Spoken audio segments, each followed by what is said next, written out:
Any questions? How was your meeting? That's a good question to start with.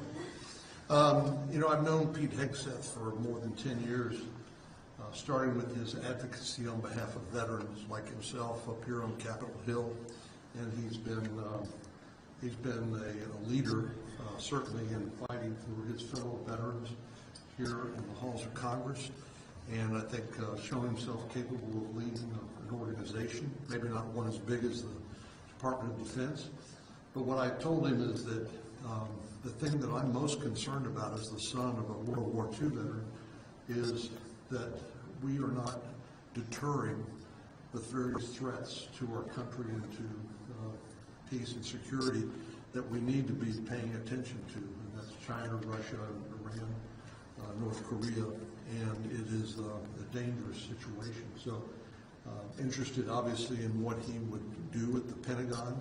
I think one thing he clearly would do is reprioritize the Pentagon on not social engineering or woke policies, but rather on war fighting and lethality and on deterrence.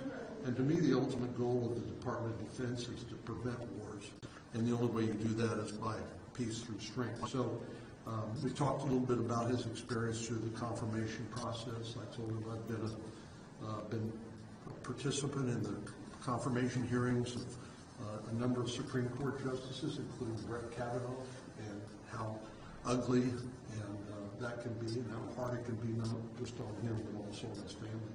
But he and his wife have made clear they are willing to take a substantial financial sacrifice in order to serve the country, and I respect that. To that front, did you address any of the sexual misconduct allegations against him, the financial mismanagement that people have accused him of? Did that come up in your conversation?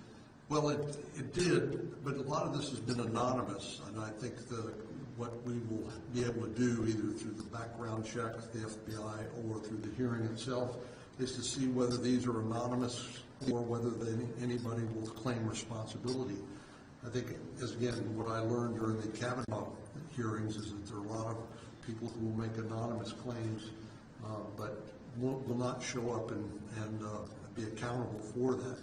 So I think it's important to give him a fair process, but we also need to have a process where we can get all the facts out before we have to make our decisions. Do you think that Senator Ernst and others who have hesitations with him should face a primary if they vote no ultimately?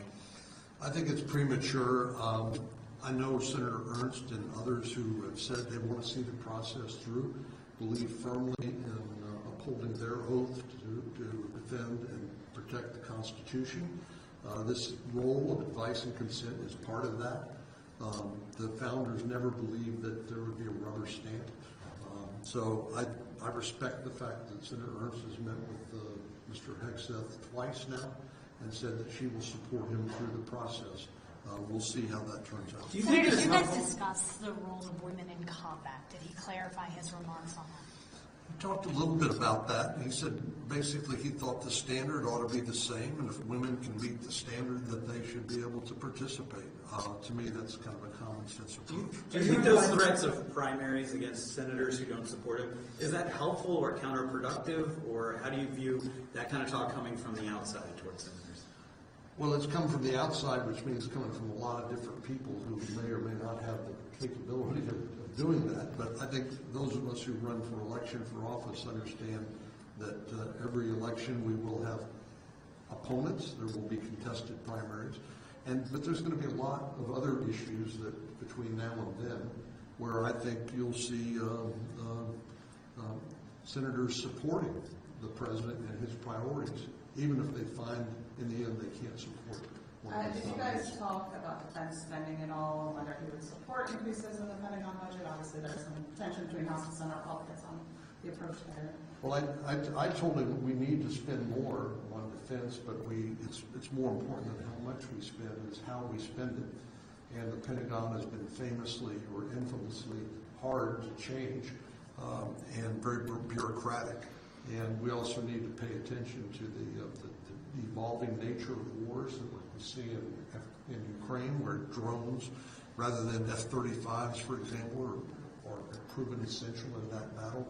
So I think we share a commitment to try to modernize our military, but take advantage of our incredible technological advantages we have through people like Elon Musk and SpaceX, Andrew, with Palmer Luckey, folks like Palantir.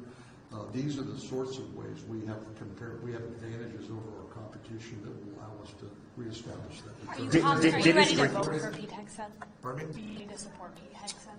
I will support Pete Hegseth, as I always say, barring any unforeseen circumstances. But I've known him a long time. I was satisfied with his answers, and I think this is going to be a hard process on him and his family, and some of it will be enormously unfair. But I respect his willingness to give up a nice, cushy job at Fox in order to serve the nation and the military that he has devoted a large percentage of his life to. Did his drinking habits come up at all? Did he pledge that he wouldn't drink on the job? He's apparently done that with other Republican senators. Well, he admitted that coming back from deployment, he and a lot of his young single service members did enjoy drinking and partying, and I don't find that unusual or abnormal. Obviously, at some point, that can be a problem when it impairs your performance in your job and likewise. But he does currently believe that he has a problem. He has in the past consumed alcohol, but I don't think he would be unique here on Capitol Hill or in the Pentagon for having done that. Did you say he currently does believe he has a problem, or he doesn't? Does not. Gotcha. Thank you, guys. Thank you, sir. Thank He you. did not believe he ever had a problem. Thank you. Thank you.